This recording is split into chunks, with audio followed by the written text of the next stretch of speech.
Mr. Villalobos, would you announce our coverage, please? Yes, thank you, Mr. Chair. Montecito Planning Commission hearings are televised live on County of Santa Barbara Television Channel 20 at 9 a.m. in the South Coast, Lompoc, San Ynez Valley, and Santa Maria and Orchid areas. Rebroadcasts of Montecito Planning Commissions are on CSB TV Channel 20 at 5 p.m. on Fridays. Mail for the roll call, Commissioner Overall. Present. Commissioner Burrows. Yes. Commissioner Idelson. Here. Commissioner Phillips. Here. And for the record, Commissioner Godstanker is absent today. Thank you. We now move to the election of the 2011 Planning Commission Chair, first Vice Chair, and second Vice Chair. Nominations are requested. I hereby nominate Commissioner Overall as Chair. And do I hear a second? Seconded. And all in favor? Aye. All opposed? The vote carries, and congratulations, Mr. Overall. Nominations for first Vice Chair. I would like to nominate Commissioner Burrows for first vice chair. Do I hear a second? Second. Nomination of Commissioner Burrows for first Vice Chair, and a second, and all in favor? Aye. All opposed? Congratulations, Commissioner Burrows. Nomination for second Vice Chair. Mr. Chairman, I nominate Commissioner Idelson. Second. There is a nomination for Commissioner Idelson as second Vice Chair, and a second. All in favor? Aye. All opposed? Carried. Congratulations, Commissioner Idelson. And I guess all this starts at the next meeting. Is that true? Or do we move over now? Or? Mr. Chair, usually it starts at this meeting, as soon Good. as the election has occurred. So we will, I will change seats with you, sir. And I guess everyone else gets to stay where they are. Very good. Okay.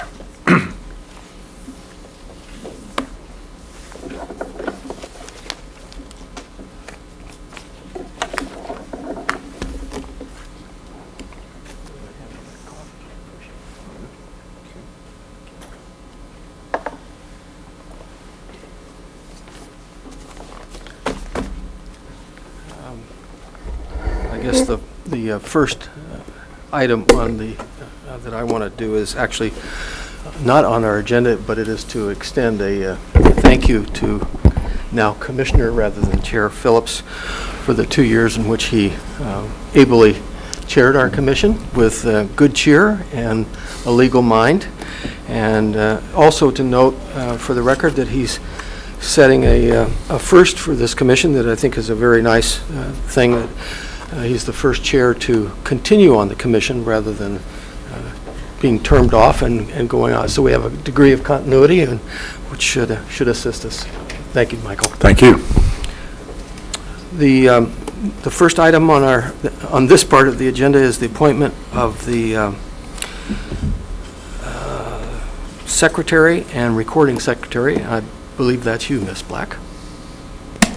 Mr. Chair, we would hope that you would nominate me and as the recording, or the secretary, and David as the recording secretary. Do I have a motion? I so move. Do I have a second? Second. All in favor?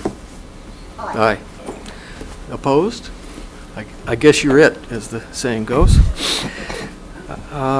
Let's move on to the status report.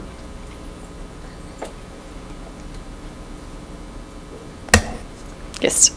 Mr. Chair, members of the commission, good morning.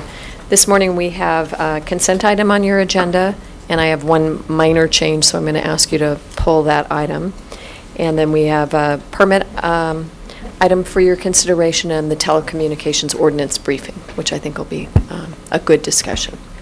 And we're ready to move forward on all of those items today. Okay. Would you like me to move into the projection report? So we do have your commission scheduled to meet both in February, on February 23rd, and in March on March 23rd. In February, we have the Bagdasarian item coming back to your commission. And then we also have the Miramar Beach coming to your commission for consideration of both a time extension and an amendment to their permits. In February, we do not expect to have the ordinance packages that we conducted a briefing on last month.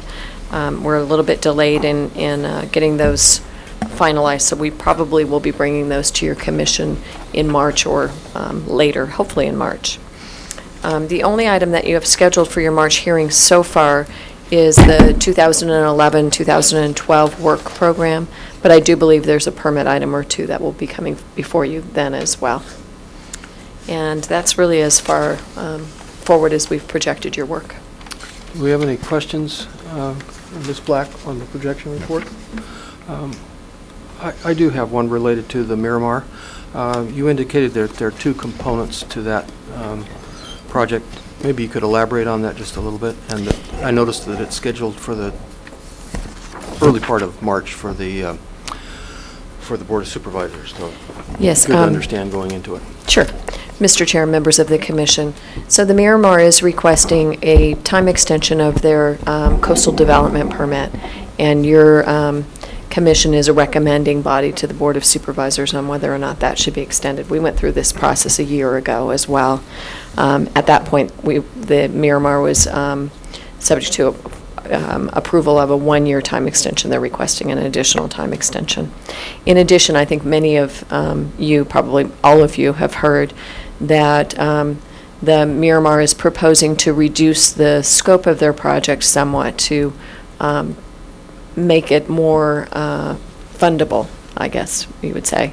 And we have reviewed those proposed changes, and we do believe that they're going in the right direction and that they should really be an improvement to the overall design of the project. But we'll provide you with a detailed analysis of that at your February hearing and make a recommendation to you on that as well. On the first item, that has a time deadline, does it not? It does. And- And I believe that the deadline is April 6th. So the board has limited the number of hearings that they're going to be engaging in this calendar year as a budget savings measure. They are actually only meeting twice in March, on March 1st and March 15th, at least so far. And we're still trying to determine whether this will be a hearing item on March 15th or if the board will need to schedule a special meeting on perhaps March 22nd.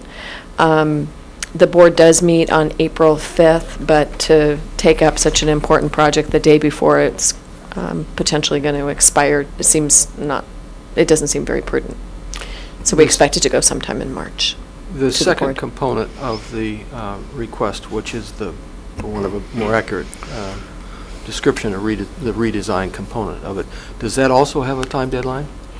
That is not subject to the same time deadline, but it's important, I think, to the Miramar applicant that both of those items be heard by the board at one time so they can select which project they would like the Miramar to go forward with, essentially. We don't typically have two approved projects on one site. And that's, if we approved the time extension and then we subsequently approved the amendment, we would have essentially Understood. two approved projects on the site, which would be a bit odd. Okay. Thank you for that clarification. Moving on our agenda, we move to public comment. And this is time reserved for the public to comment on any item that is not on our agenda.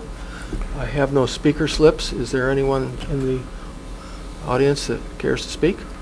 Seeing none, we'll close public comment and we'll move on to the Planning Commissioner's report. Mr. Chair, Yes.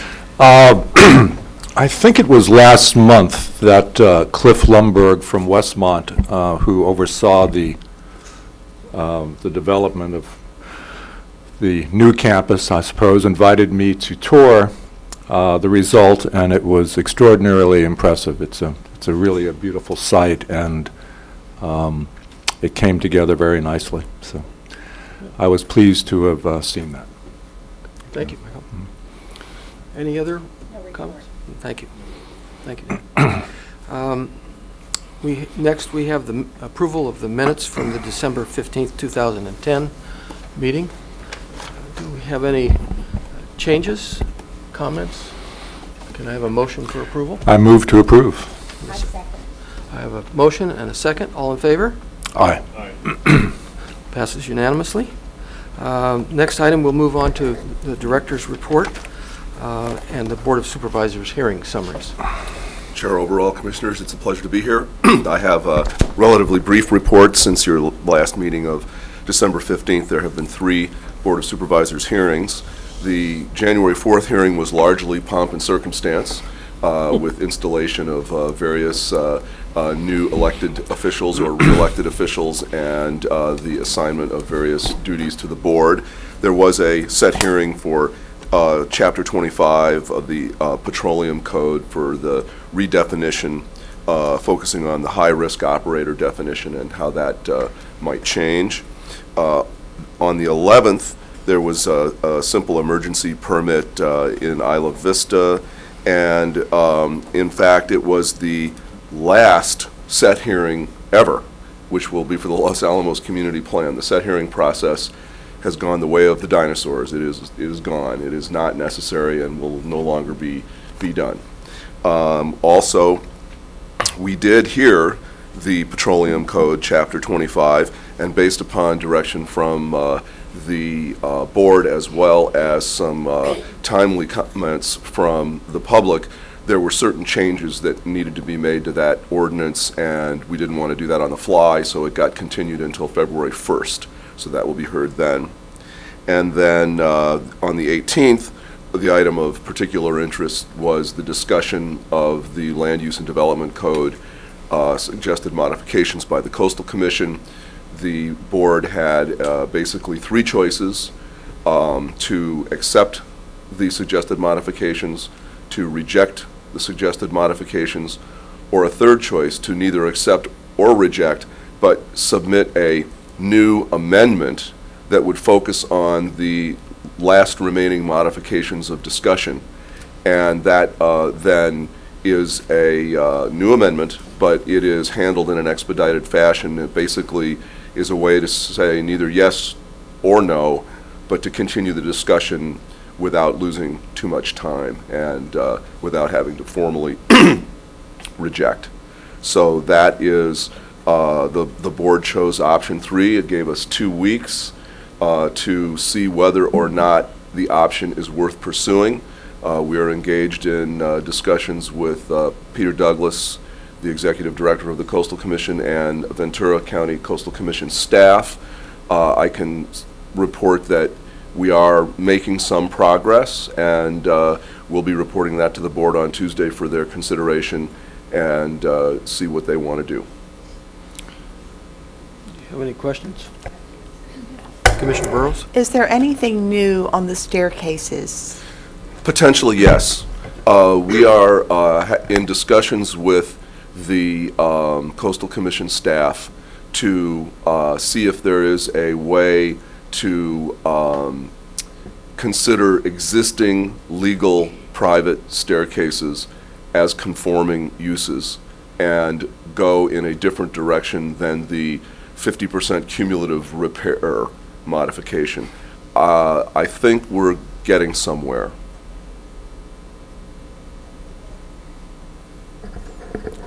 Thank you very much. That concludes my presentation. Thank you, Dr. Russell. The next item on our agenda is a consent agenda item, and I believe you indicated you wanted to pull that from our hearing today.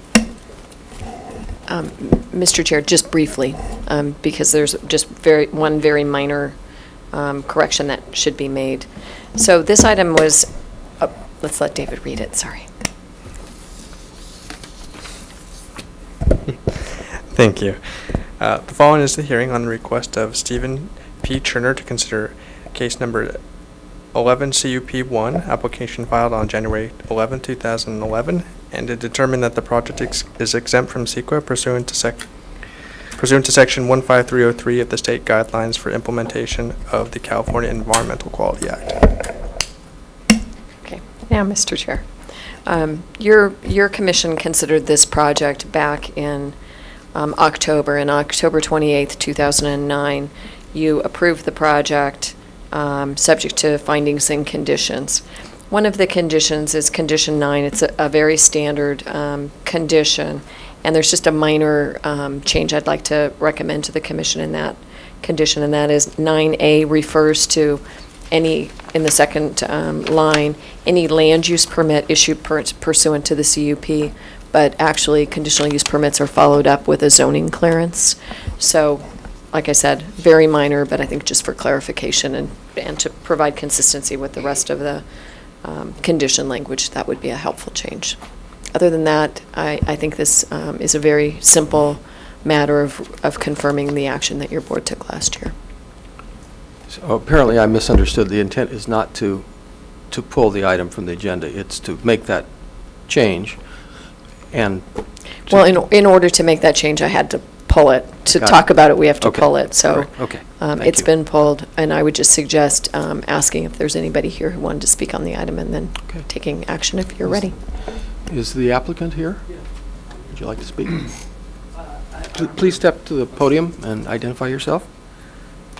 Hi, I'm Jan Huckhauser. I'm the architect for the project, and I'm here to answer any questions. We just would like the action the board took in '09 to be reinstated, that's all. Okay, Thank you. thank you. Anyone else need to speak to it? All right. I think we need a motion to approve with the amendment to the condition as...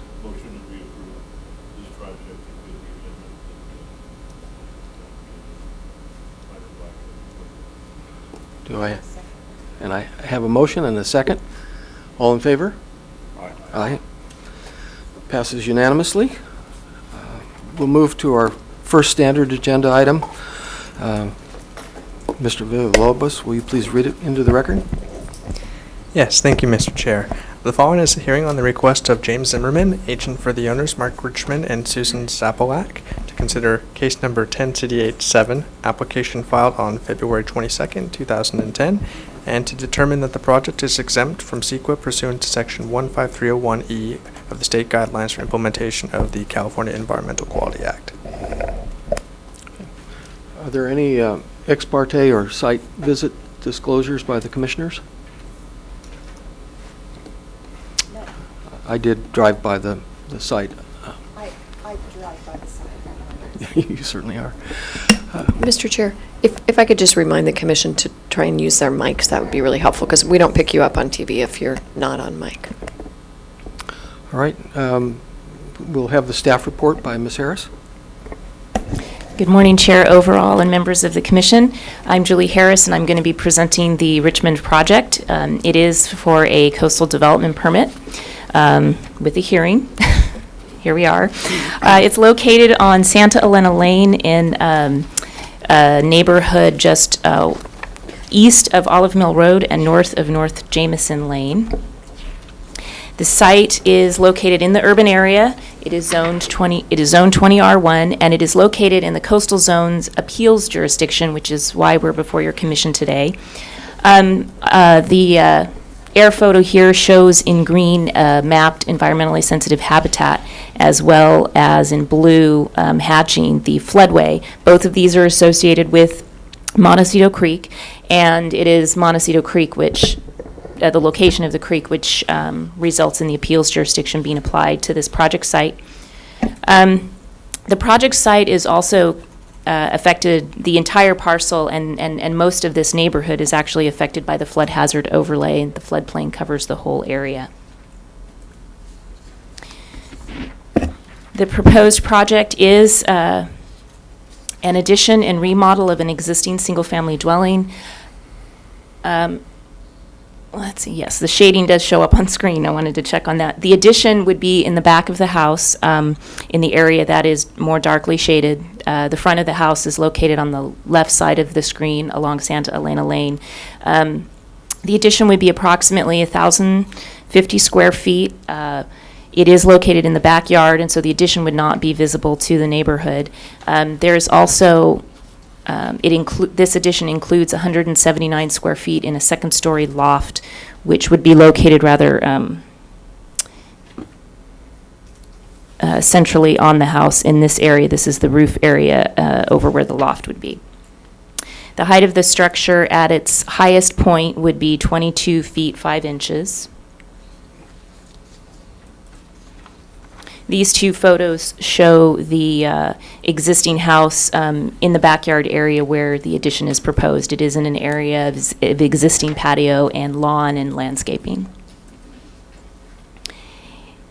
This slide shows the existing house in the photo down in the left, and it provides as well the floor plan and elevations of the site. In the upper right corner is the front elevation of the house and how it would appear with the remodel and the new design of the facade and the roof area.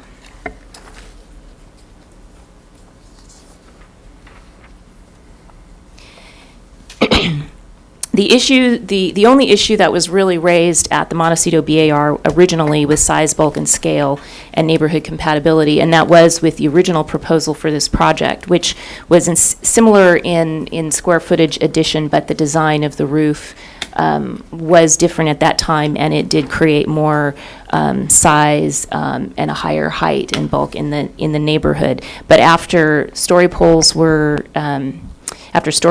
placed, the MBAR did direct the applicant to redesign to minimize size, bulk, and scale and to make it more compatible with the neighborhood.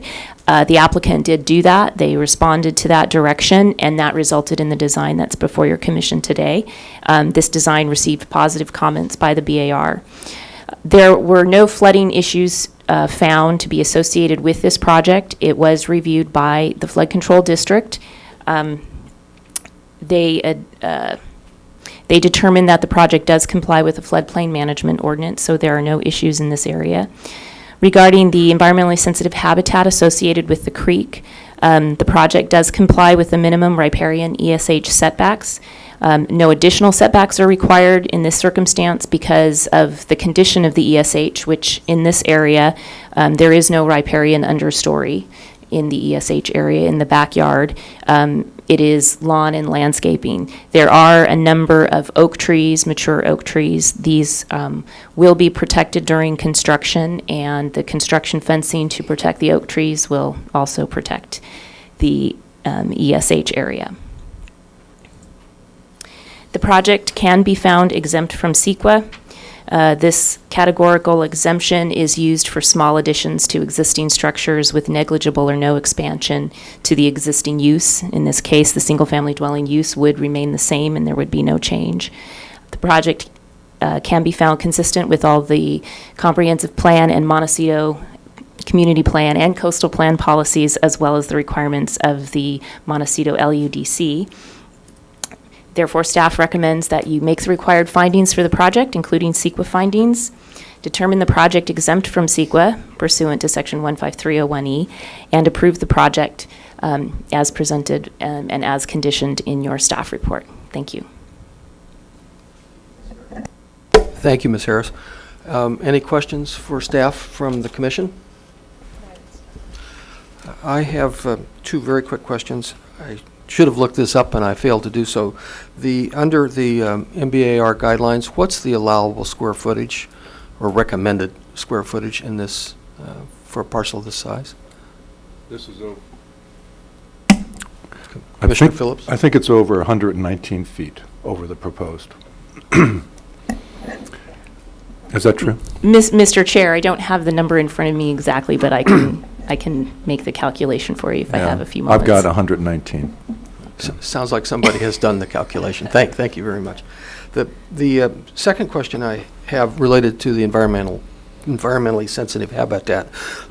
Were there any discussions held with the applicant regarding possible restoration in that area? Mr. Chair, no, there were no discussions held at this time. The majority of the creek is actually off-site behind it, and this developed development was actually developed in the 50s. The map was in the 50s when the parcel was created, and the development occurred in the late 50s, early 60s. And so this has been the status quo on this property for many decades. Okay. Thank you. We have a presentation by the applicant.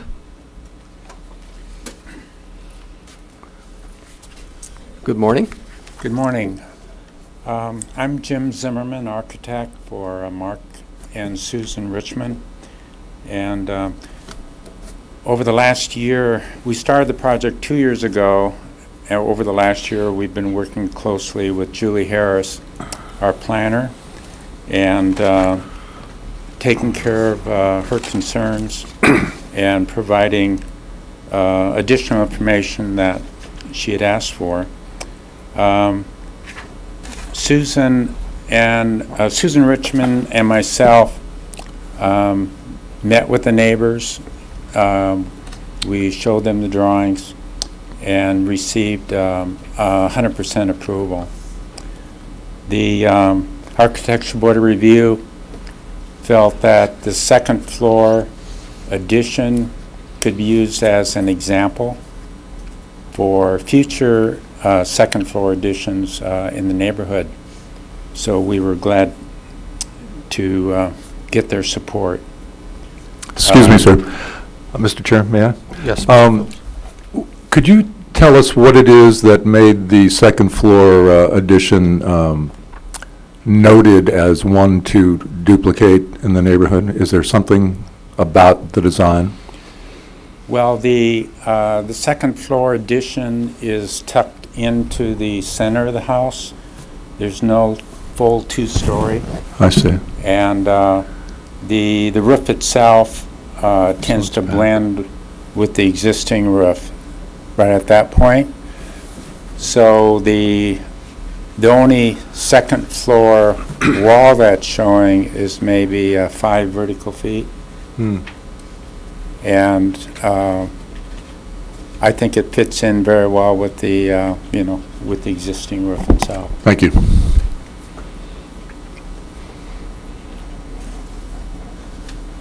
Do you have? So I'd like to answer any additional questions that you might have. Are there any questions for Mr. Zimmerman from the commission? I see no questions. Thank you, Mr. Zimmerman. Thank you. We open it up to any public comment. I have no speaker slips. I see no one racing to the podium, so we'll close public comment and bring it back to the commission for discussion and a motion. Any comments, questions, thoughts by the commissioners? Commissioner Phillips? Mr. Chair, thank you. I can support the project. I'm impressed the neighbors, it's difficult to build a second addition on anything without neighbors objecting at some point, rightly or wrongly. This looks like a good project. We have been talking about our notice of story poles for 7 years that I've been on this commission. I didn't hear about these story poles going up. Luckily, I don't think it was an issue here, but we need to be there, Mr. Chair, and we need somehow to get at least formal notice, and either we go as a group or individually, but we should be advised. I think that notification would come from the MBAR hearing process, and you're correct. I have no recollection of receiving a notification. Okay. Commissioner Burrows, did you have a comment? No, I was just going to say. Use the microphone. I agree that we do need to see these projects, or at least be notified while the story poles are up. It may be that the MBAR felt that the project didn't warrant story poles, but that's... Well, story poles were up, though. Oh, they were? Okay. They were up. I Yeah. wasn't aware of that. Okay, thank you. Commissioner Yeah, Edelson? I was pleased to hear from the applicant that you worked close with the neighbors and that you got 100% support. I think it's very important on these projects to have good neighbor relations, and so that the project gets worked out on the ground floor first before it comes to us. Thank you. Thank you. Mr. Chair, I can move to adopt staff's recommendation to approve the project. Do I have a second? I second it. We have a motion and a second. All in favor? Aye. Aye. Passes unanimously. Thank you, Ms. Harris. Thank you very much. Thank you. I'd like to mention that we enjoyed working with Julie, and she's a very detailed person, and thank you very much. Does staff need a, Ms. Black, does staff need a break for setting up for the next, or are we? Just a few minutes, Mr. Chair, that would be helpful. Why don't we take a break for 5 minutes? Is that sufficient?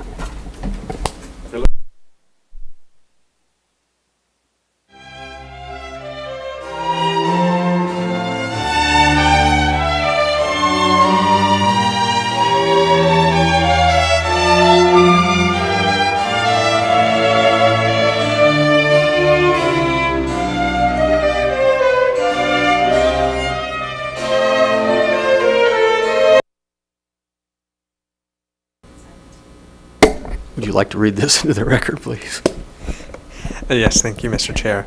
The Planning and Development Department will provide information to the Montecito Planning Commission regarding proposed amendments to the telecommunications ordinance that are currently being developed by Planning and Development Department staff. Good morning. Good morning. Good morning, Commissioners, members of the public. My name is Megan Lowry. I'm a planner in Planning and Development, managing the telecommunications program. This morning, we have a briefing for you in response to the board's request that staff look into ordinance amendments of the telecommunications ordinance. So we're here first to just give you a briefing on what staff is looking at changing in the ordinance, get your comments and any questions, address any issues that you might see in advance, and then we'll be returning to your commission in March for the ordinance resolution itself.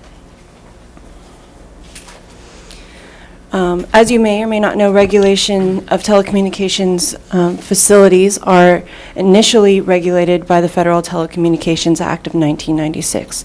It is both this act that gives us the authority to regulate, but then also limits our authority at the same time.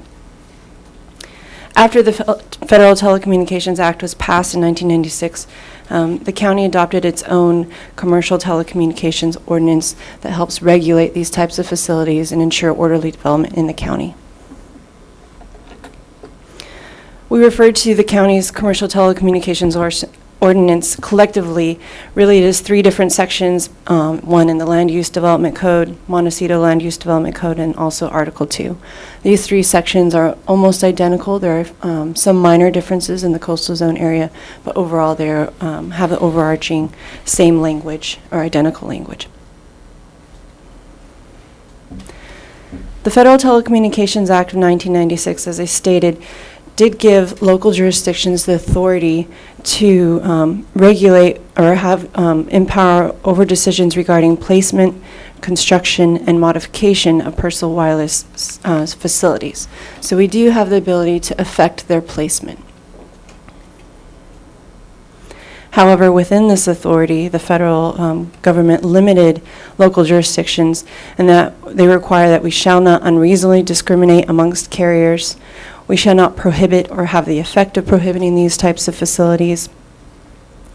We shall act on these types of requests for development within a reasonable period of time. And we shall not regulate on the basis of perceived health effects insofar that these facilities comply with the federal health and safety standards. In addition to the Telecommunications Act, the FCC came out with a declaratory ruling last year on November 18th, 2009 that kind of reaffirmed or strengthened the Telecommunications Act. It provided the county with some additional background as to how we can proceed with regulation of these facilities. One of the most imperative changes or reinforcements that this ruling had was that it defined the presumptive reasonable time that local authorities have to act on an application within a reasonable time. They defined reasonable time as 90 days to process co-location applications and 150 days to process all other applications. This charges the county with getting projects through not just the discretionary process, the hearing, but also the follow-up zoning clearance or land use permit within a fairly short period of time. The other challenge in this is that co-location applications are not currently called out in our telecommunications ordinance. Our ordinance right now describes different facilities and applies a permit process based on the design of a facility, so if it's over a certain height or location, it doesn't specifically call out co-location applications. This is challenging for projects that currently require a major conditional use permit and review by a planning commission to get through the process in 90 days if it is a co-location application. An example of that would be a project that's in a residential zone district would currently require a major conditional use permit, even if it was going inside an existing structure or building. That would pose a challenge in trying to get through the entire process in 90 days. So that's one of the challenges that we're working on, trying to find a reasonable solution. In addition, co-location is defined in this declaratory ruling as the addition of an antenna to an existing tower or other structure. So it doesn't necessarily mean that it's co-locating on an existing telecommunications facility. That would be understandable, and we would certainly encourage that if there's an existing facility, we would encourage more to go on it. But this is also including just antennas going on an existing structure, such as a telephone pole or a building. Those would be considered co-location applications. So staff is proposing to rework our definition of co-location as it is in our ordinance so that it coincides with this definition and help our processing also coincide with these deadlines. The next thing that the declaratory ruling reaffirmed in November was that a state or local government cannot deny an application solely because the service is available from another provider. So there was some question or gray area on whether or not it means we have to, just because one carrier is there, can we go ahead and say, well, there is reasonable service there. The declaratory ruling clarified that, no, each carrier is allowed its own service coverage objective. And then lastly, the declaratory ruling also affirmed that local governments do not have the flexibility to deny or even delay action on applications based on perceived health effects of RF emissions. So even if a project was on appeal or holding it up or continually requesting for more information because there is concern on perceived health effects, mind you, it still has to meet the FCC health and safety standards, but any delay of action could be directly against the federal ruling. As I mentioned, we have a number of reorganization goals with our task before us. And our first goal, of course, is to respond to the Board of Supervisors' requests.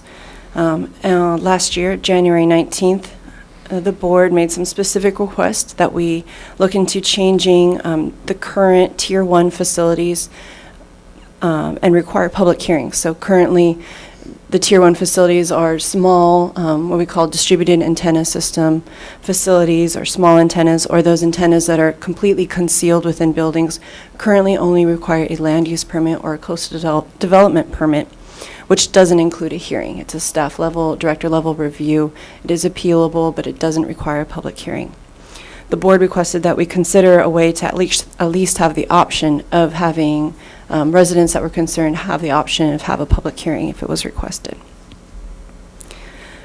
They also requested we look into an increase of public noticing for all telecommunications facility projects and include some kind of requirements or additional requirements for coverage analysis and alternative siting analysis in our ordinance. So although these are things that we currently do and look at in telecommunications applications, the board was asking that we specifically include some language in our ordinance that cites these kinds of requirements. The next goal was to address the shot clock processing requirements, or the declaratory ruling of 90 and 150 days. So these are referred to as the shot clock requirements. So that means not just being able to make our process consistent with those and actually meet those deadlines, but also allow co-location applications to get through that process in a reasonable time as well. Next, of course, we want to stay consistent with the federal requirements as far as not discriminating among carriers and making sure that we're not regulating on the basis of perceived health effects and so on. And then lastly, we'd like to maintain the tiers and development standards that the county has worked on so much over the years and has had some really great success in requiring specific design changes and coming up with using new technology, new screening standards. We would like to maintain that work. And then also because it gives incentive that if we have a tier system that gives specific requirements, carriers tend to respond favorably and try and design their projects around those tiers.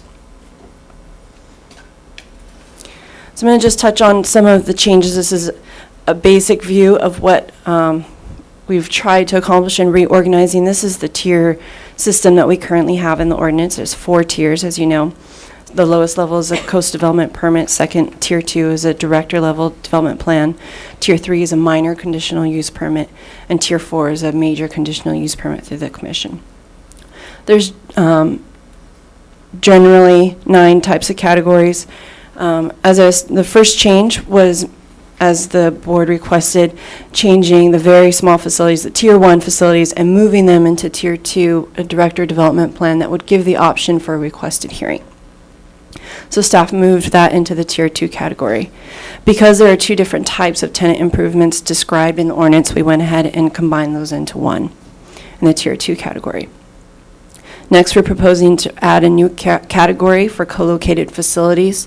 This would allow us to kind of capture what the shot clock or ruling definition of co-location and get it through in the system, or permit requirements, but also have specific design requirements for co-located facilities. So we've created a new category to address those facilities.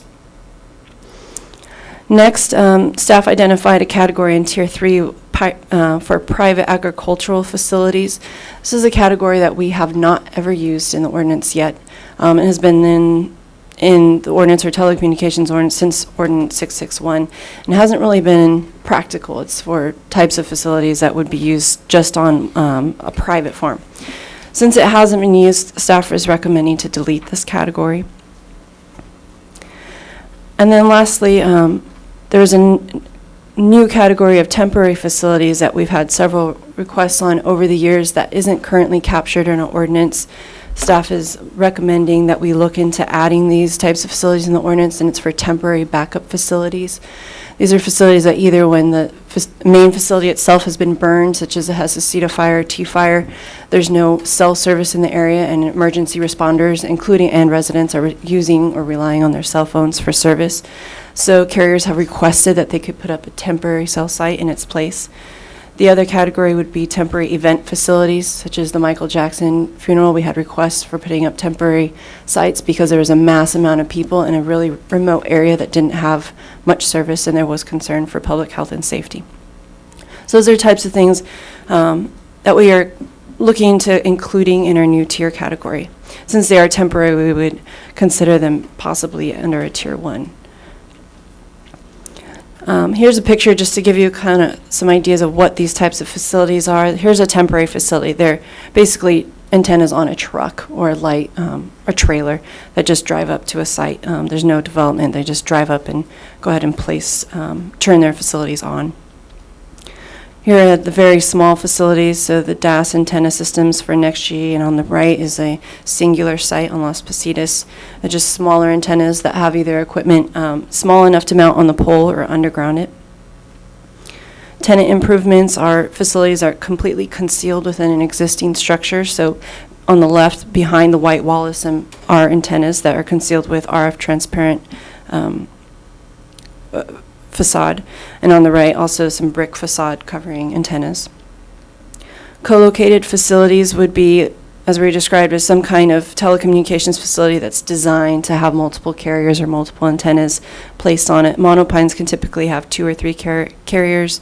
Any lattice tower structure used for radios usually is a great opportunity for co-location instead of building new structures. But as I mentioned, it would also include putting antennas on existing power poles or any other existing structure. Facilities that within the zone height limit are tier 2 category also. These are facilities that are about 15 feet tall. Most zone districts have a height limit of 25 to 35 feet. So these are fairly small facilities. Facilities over 50 feet are usually those, over 35 feet, but they're not skyscrapers either. They're under 50 feet. We've had some faux utility pole designs, and then also just basic monopoles that fall in this category. There are also provisions for radio and TV and broadcast facilities in this ordinance. So here's some examples of those. They typically actually co-locate with cellular facilities as well. And then all other facilities is a category that goes to the Montecito and County Planning Commissions, and those are facilities that are generally in residential zone districts, recreational zone districts, those that are over 50 feet in height, or have some other requirement that pushes them into the Tier 4 category. So that concludes our presentation, and if you have any questions, staff's available to answer them. Okay. I'll turn it to the commission. Do we have any questions at this time? Yeah, I would like to go into this co-located facilities issue in the county. What would be I know we can't limit it on radiation and health issues, but it's only going to be visual or the other issues that are up. Could you give an example of where some of the co-located facilities are that are close to Montecito?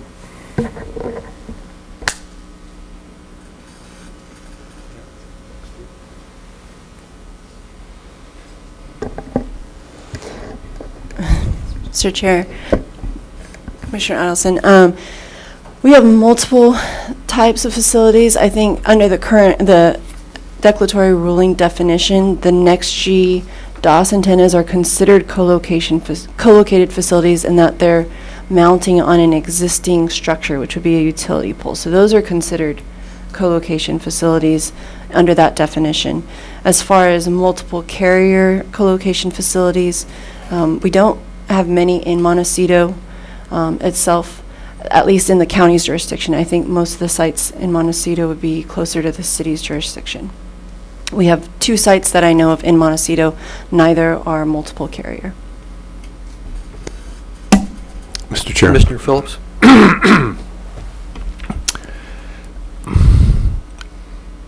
Isn't it true that we need a facility in place on something to co-locate to? You don't have, in the first instance, a co-located facility. You need to have a telecommunications device there first. Isn't that true?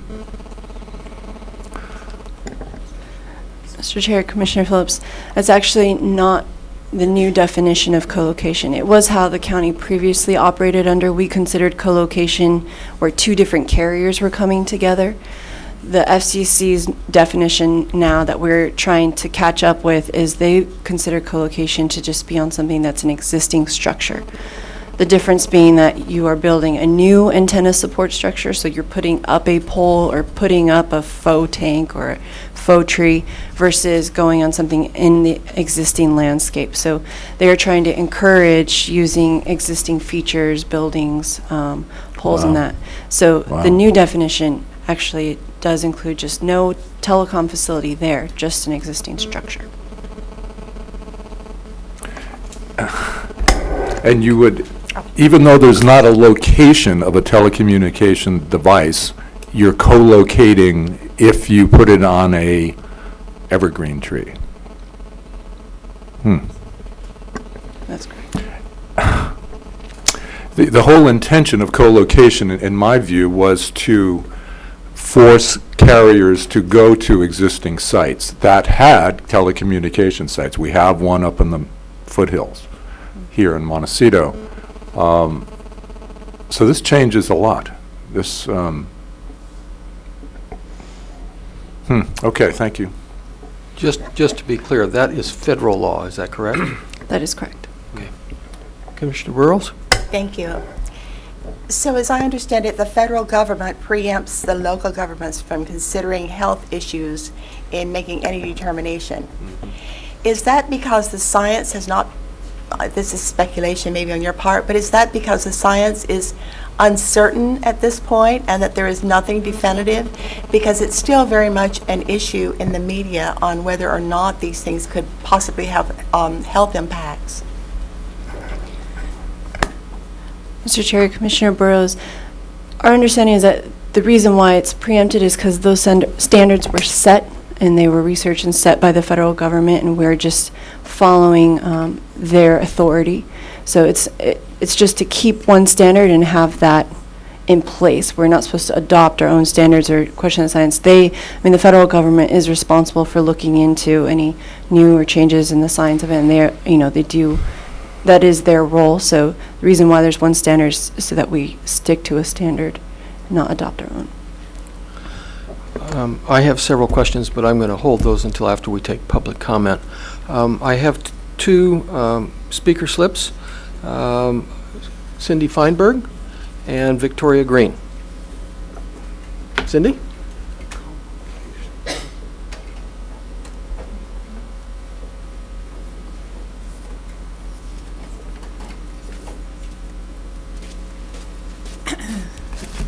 Well, good morning, everyone, and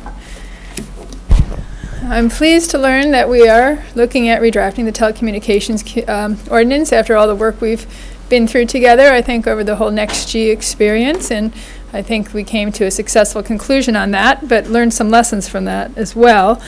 I am one to provide you with some information, and I'm not sure where that would fall under, but you guys would probably know that better than I would. Since we've met, this issue has come up across the country as far as siting. And several communities across the country, similar to how we have felt, have been redrafting their telecommunications ordinances. I don't have copies of the one for San Francisco and New York City. The one in San Francisco, the city of San Francisco has been approved, so you guys could probably get a copy of that. That goes into detail, and they did a very similar redraft, similar to ours. And New York City, I think they're still looking at that. I don't think that that has been approved at this point. I do have one that has been approved and is very similar that I would like to submit for your review, and that's in Hempstead, New York. They had a very similar issue with the whole NextG coming into the community, people waking up having, cell antennas in their front yards, and as a result of that, they did redraft their telecommunications ordinance, and they have one point in there that lists that you cannot place a tower within 1,500 feet of schools, homes, daycares, etc. Looking at what we're talking about, I'm not sure if that should be considered under, coverage and alternative siting when a new carrier comes in town and we say, well, is this the best location for this particular antenna? Is it with 1,500 feet of a home or a school or park, etc.? If not, probably fine. If it is, then we need to look at all these other issues as, outlined. So I would just encourage you to look at that. And then also, I just would, for clarification, for Tier 1, non-residential, it cannot be placed in residential areas.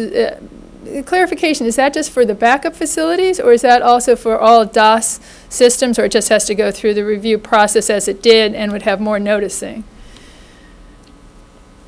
Can I ask the question? Just interject. Currently, so the way we're proposing this current diagram, the only ones under Tier 1 would be temporary facilities. Those would still not be allowed in residential areas. Okay. And that would require just a land use permit or coastal development permit.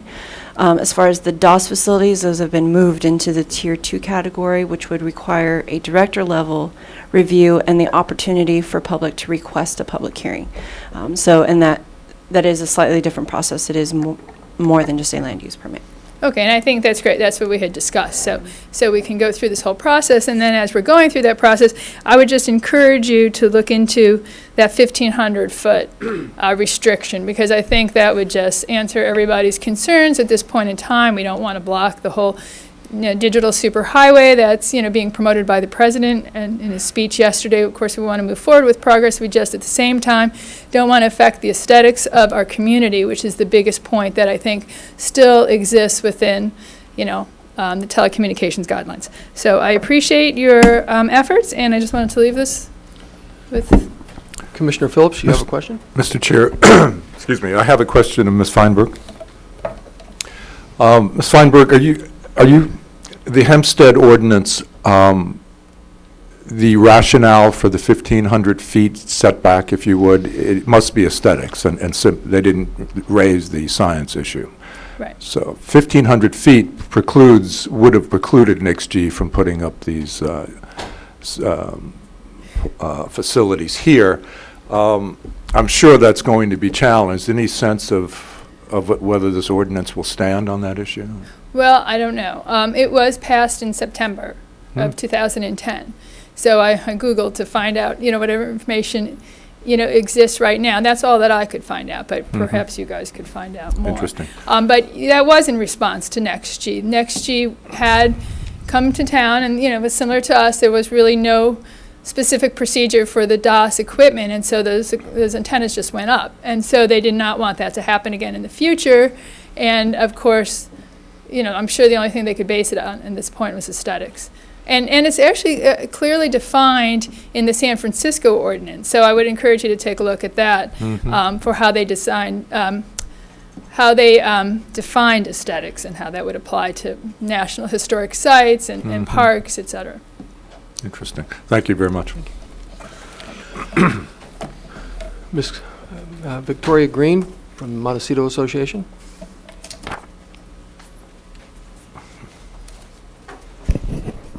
Good morning, Mr. Chair. Congratulations, and commissioners. Victoria Green on behalf of the Montecito Association. I think we're glad to see this effort moving forward. We think these are some changes that are appropriate. I do have a couple questions, so given that this is a workshop, I'm hoping we can have a little bit of an exchange. When I read the staff materials that were online, I thought I understood that something like a DOS antenna in a residential zone district would be moving to Tier 4. Is that accurate? Commissioners, Ms. Green, yes, that is accurate. So the two things that we did was include the DAS systems into the Tier 2 category. Those are all the ones except residential areas. And then the Okay. Tier 4 is the all other facilities, which basically captures all facilities in residential zone districts. So Okay. a DAS system would require a Tier 4 permit. Okay, thank you. Well, I think that that's a move in the right direction. But one point that I really wanted to consider, and I think was very much a part of your deliberations and thinking as you began to see the NEXT-G projects, was that ideally a system like that, when it comes into the area, comes into a community, really ought to be looked at as a whole, not as an antenna over here and an antenna over there. And while I think in some ways the proposed ordinance structure could set it up so that it probably would make more sense to an applicant to come in and say, I want to process a major conditional use permit that looks at this entire system and entitles all of these individual permits under one conditional use permit. But I don't think that in what I've heard, there would be any requirement for that to be the case. I think there would be a CEQA argument for that to be the case, but I don't know that there would be a requirement that it all be permitted as one and looked at as a whole and before you as a whole, as opposed to those independent pieces. So I would encourage that we look at a way of incorporating that in the proposed ordinance. And I think that would provide more clarity to the project applicants, and it would also give you, I think, a lot more latitude in how you look at overall siting and alternative locations. So I think that was my main point. I think I understand that in Montecito, those Tier 3 projects would come to your commission as minor conditional use permits. So okay. And beyond that, I think, it would be great to have some clear criteria on siting, how close to some of those aesthetically sensitive receptors we want to go. I think that would also help guide applicants, and so that we wouldn't spend all this time running the shot clock and not making progress on locations, and really push them to think really hard about what appropriate locations and acceptable locations in the community might be for whatever reason that's legally defensible. And we look forward to seeing, some ordinance language and commenting in more detail on that. Thank you. Thank you, Ms. Green. I have no further speaker slips, and I don't see anybody waving their hand to speak, so I'm going to close the public comment and bring it back to the commission. Commissioner Idelson. Yeah, I have a question. Is there any permitting required of these closed systems like that are used by the special districts, sanitary district, where they have sensors on different pieces of equipment and then they have antennas to transmit that information to a local headquarter office? For instance, we got sensors up in the mountains that sense wind velocity and all that stuff, and it sends it to different agencies. Is that, any of that stuff permitted at all, or is that just excluded? Commissioners, I guess the generic answer to that is the ordinance that we're looking at is for commercial use, so having some kind of business purpose. There is a non-commercial telecommunications ordinance that's more geared towards ham radio operators with those bigger towers and exempts smaller antennas. So little antennas or receptors would be exempt if it's a non-commercial use, it's just a receptor. So I believe those would just be exempt under that if they're for a non-business purpose or not giving a cell phone service or anything like that. So I believe that's the category those would fall under. Not knowing the exact projects necessarily, I wouldn't tell you. Let me say, for instance, we've got sensors on manhole covers to see overflow, and it reports back to the head office. And we have antennas on those. So when those are transmitted and all, is there any permitting at all? Okay, let's say aside from this process, let's go to the county planning process. Do you do permitting process? Is there a permit issued, or is it just done without permit? I believe those are exempt from permits, is Okay. my understanding. Thank you. Commissioner Phillips. Just a quick question of Ms. Lowry, if I could. Should this ordinance be adopted and we would be looking for, this hypothetical, we'd be looking at NICSG's facilities, they would now be Tier 2 facilities? Correct, unless they were in residential zone district. Then they would be a Tier 2. No, a Tier 4 would be a major conditional use permit. But if they're in non-residential, so agricultural or commercial zones or anything like that, they would come in as a Tier 2 Director Development Plan. If it was in a residential zone district, it would require a Tier 4. It would kick it all the way up to Tier 4. And if it was Tier 2, there would be a hearing if the public asked for a hearing? Only if the public requested a hearing. So it's a decision that's made on behalf of the director. That decision is noticed 10 days in advance of their decision, and it allows, it gives the public notice that a decision will be made unless a hearing is requested. If a hearing is requested, it goes to the zoning administrator, or in Montecito's case, the Montecito Planning And the Commission. public has no financial obligation requesting a hearing? No, there's no financial obligation. And under Tier 4, should it be in a residential area, would a citizen have to ask for a hearing, or would there would be automatically a hearing? Tier 4 would be a county planning commission hearing. And would it be for each facility, or would it be the entire NextG package?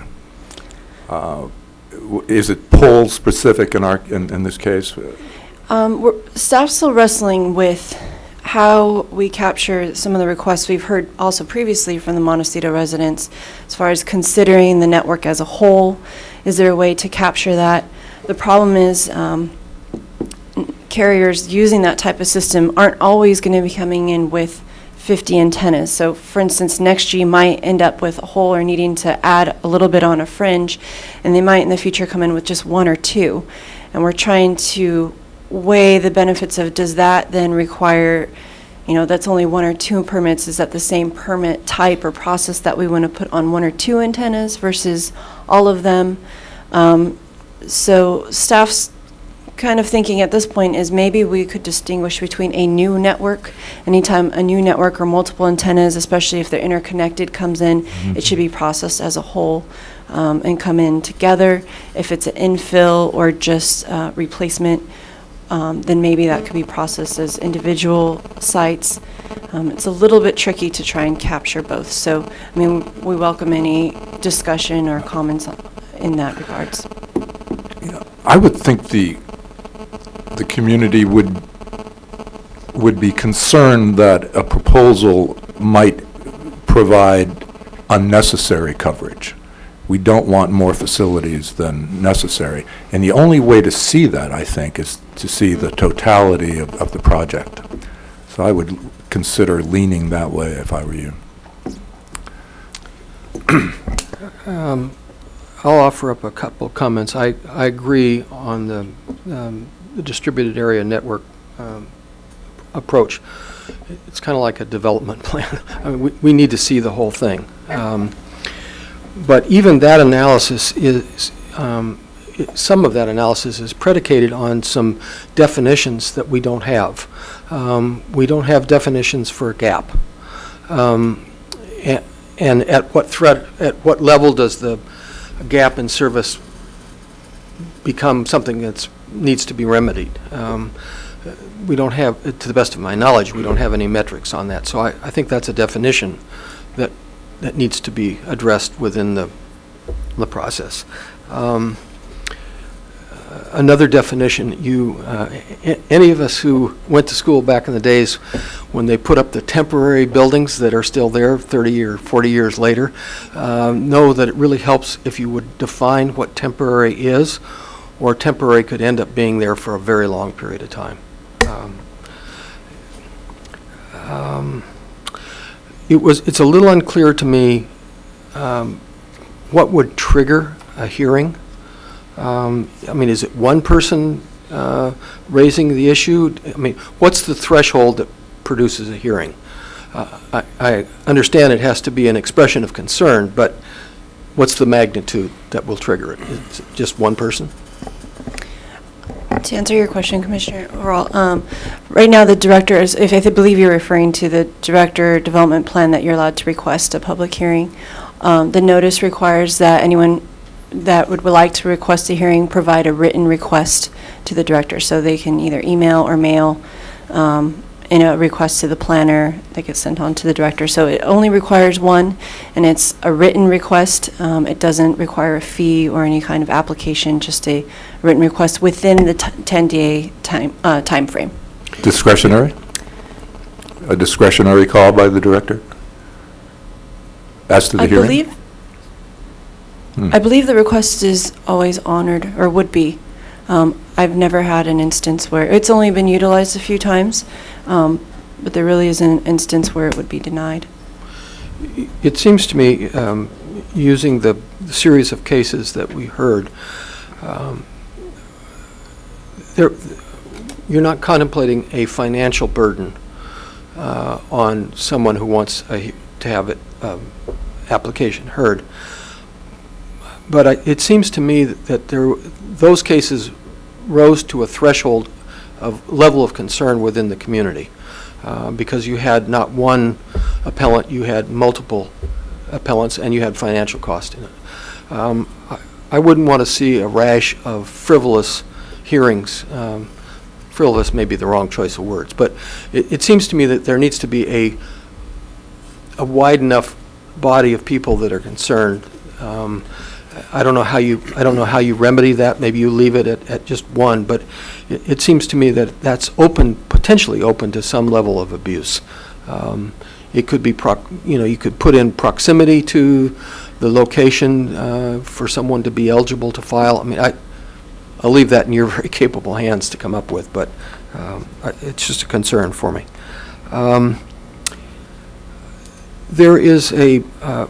We ran up against some jurisdictional issues, which had to do with road right-of-ways. And permits were granted by authorities other than the county that certainly affected our community. Is that in any way being addressed by what you're contemplating in terms of the revisions? Is there a way to bring those types of items under the jurisdiction of the community that's involved, rather than leaving it to Caltrans and San Luis Obispo, for instance?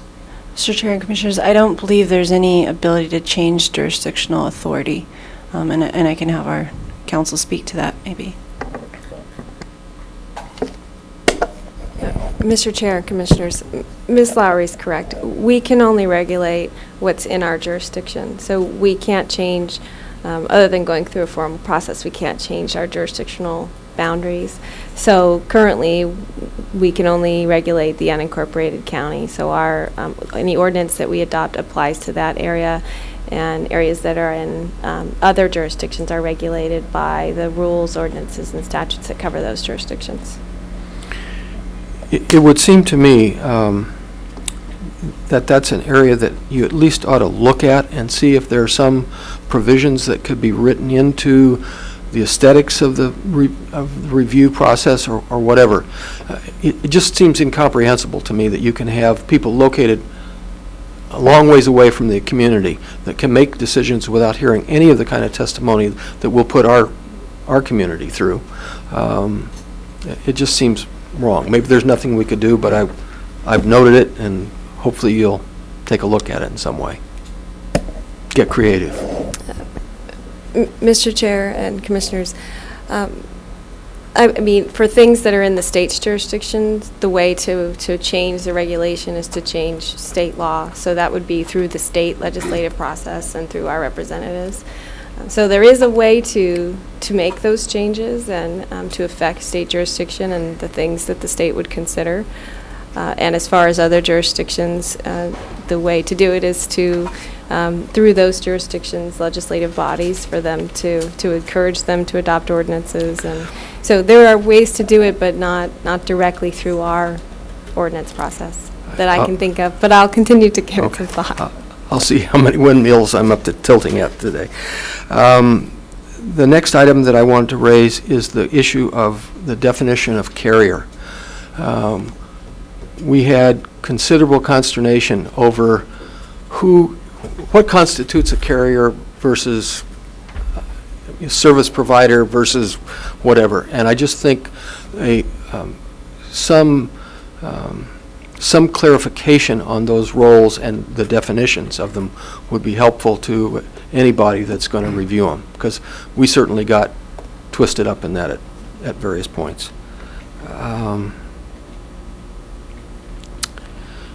I think we've already covered the need for site criteria. I think I've covered my comments. Mr. Idelson, you have your light on. Yep. I know we all recognize that technology changes, and these regulations and these tier levels and ordinances are drawn for today's technology, but I want to raise the issue that I don't know where the technology is going to go in this field, but as it moves, I would like to see that we have some capability to move, if it's to the benefit aesthetically, and if it's within the ordinance, to where we can move with it. Because what I'm getting at is, we talked about temporary buildings, just like that. They have these facilities. These could be totally obsolete, the antennas and everything that they put in now. They would maybe still work in 10 years, maybe they'd work in 15 years, but there would be some new technology that would be less intrusive. And so I'd like to see if you can sculpture something in your wording that would account for that. If I may interject, I just wanted to respond to that comment, because our ordinance does actually have two really unique provisions that we've had in the ordinance always, or as a part of the ordinance since we've created it, and that's two things. There's a project review requirement that the director can, not any more than every 5 years, could look at an approved project, and if there was some extreme technological advance, if we had really giant antennas and all of a sudden 15 years later they shrink down, we could go back and look at improving that facility, and then it gives some provisions that has to be a percentage of the cost. It can't outweigh the cost of the initial installation and such. So we do have that provision, which is interesting. It hasn't been used to date because there hasn't been that extreme of an advance, but it is in there and applied to projects consistently as a condition of approval. The second provision that we do have in there is similar to oil and gas facilities, where we require abandonment, complete abandonment of a facility once the use has been discontinued and within 12 months. So we do two things. So we have that as a condition of approval, that they take out the facility once it's discontinued use and restore the site. The county also collects an abandonment bond that in the event event that the carrier is no longer in business, the county has a bond that we could apply and remove it ourselves. So we do look into that type of future abandonment use of these facilities. Commissioner Phillips? Thank you, Mr. Chair. The Hempstead, New York ordinance is very interesting, and I thank Ms. Feinberg for bringing that to our attention. That should be tracked. I suppose, I would guess that's going to be defeated. This would have precluded NextG from putting up anything in Montecito. Should it survive, however, the community would very much like to see a setback from schools and parks at least.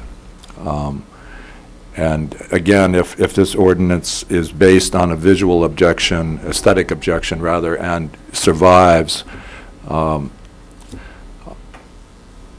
Montecito would enjoy that as well. We have any other comments? Commissioner Burrows? Thank you. Of course, my main concern with NextG was the fact that these were close to the schools. And I see the Hempstead ordinance, as Commissioner said, banned within 1,500 feet of schools, of a school's house of worship, that kind of thing, daycare center.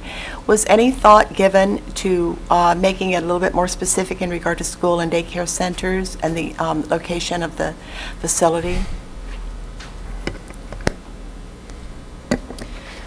Commissioners and Commissioner Burrows, staff has considered that because that is a comment that we've received a lot from the community. However, we're unsure of the nexus between, what the buffer would be a buffer from, aside from some kind of perceived health effects that we have no authority to regulate. So if there's some kind of expressed, interest, then we can maybe look into a buffer.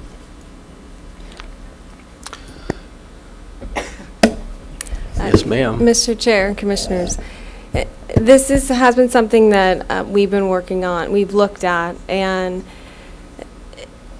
as has been stated previously, we need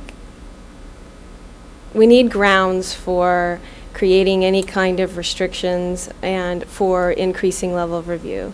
So we need to be able to articulate the aesthetic concerns that we would have in relation to where we're putting restrictions. So what staff is proposing now is that in residential zones, we raise the level of permitting, which allows your commission and the county to look at any aesthetic concerns that we would have related to permits in residential zones. So we were thinking that that would address most of the concerns by giving the public and the commission and the board an opportunity to address those concerns through our process. But I would be happy to hear from the commission on this issue, on ideas for ways that we might be able to justify any type of restrictions. But I have been researching other jurisdictions, including New York. I looked at 2 cases this week on ordinances that came out of New York. I have seen, only so far, have seen cases that involve restrictions related to residential zones. Prohibitions in residential zones are overturned, as what I've been finding. Prohibitions in general have been overturned. And, it's sometimes specific to the prohibition, because what they look at is how, like in the county, they'd look at, well, how many of those zones, how big is the area that we're prohibiting. The larger it is, the more problematic it is. Because what we can't do is prohibit wireless services. We can't be an effective prohibition. So any type of prohibition could cause us problems.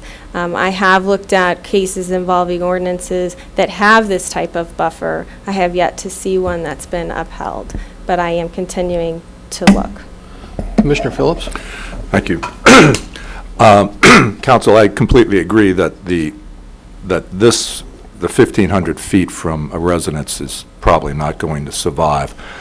However, the very nature of a park is the enjoyment of a natural setting. And a visual line of sight obstruction, if you will, might well be a legitimate aesthetic objection.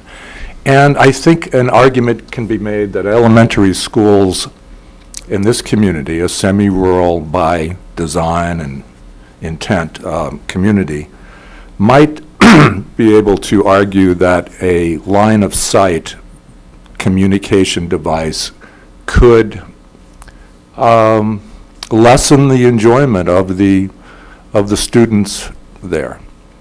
Maybe. It might be worth trying to write, and if Hempstead survives, there certainly would be some precedent. I have two additional thoughts that came to me. One of them is, thus far, we haven't talked about the fact that the community plan for Montecito calls for us to remove poles over a period of time.